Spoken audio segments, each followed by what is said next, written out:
Donc la raison pour laquelle le PIB par habitant augmente, c'est parce que les immigrants en général sont différents des indigènes.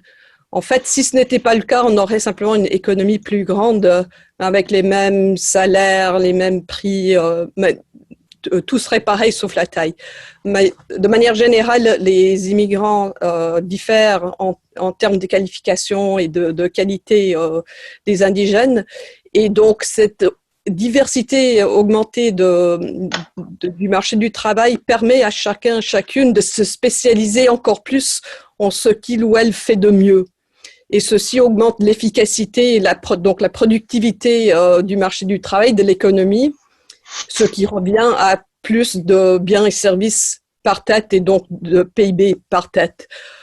Dans certains pays de l'Europe, on s'attendrait un peu plus à ton scénario de cauchemar qu'il y ait un impact sur le chômage.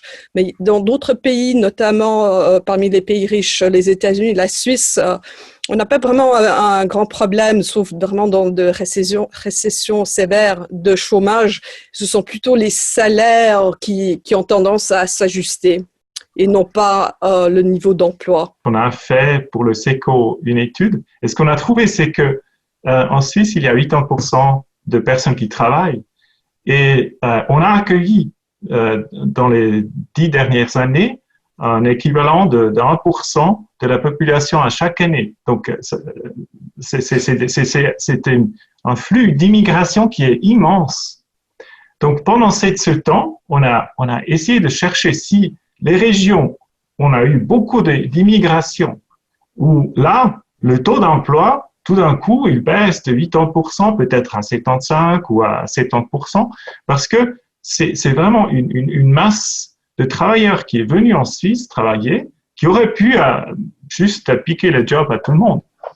Mais notre résultat clé, c'est qu'en fait, on ne trouve pas de résultat sur le taux d'emploi des personnes résidentes. On peut faire des parallèles entre l'immigration et une augmentation de la fécondité. On ne s'attend pas à ce que les salaires baissent ou que le chômage augmente. Si chaque famille avait 3 enfants au lieu de 2, on ne s'attendrait pas à ce qu'il y ait un tiers des gens au chômage parce que le nombre d'emplois n'est pas fixe. Les immigrants arrivent, demandent des biens et des services. Les entreprises donc ont une réaction à ça, augmentent leur capital, augmentent leur main-d'œuvre donc, et leur production. Et tout ça, l'impact, c'est d'amener vers le haut l'emploi et les salaires qui sinon baisseraient.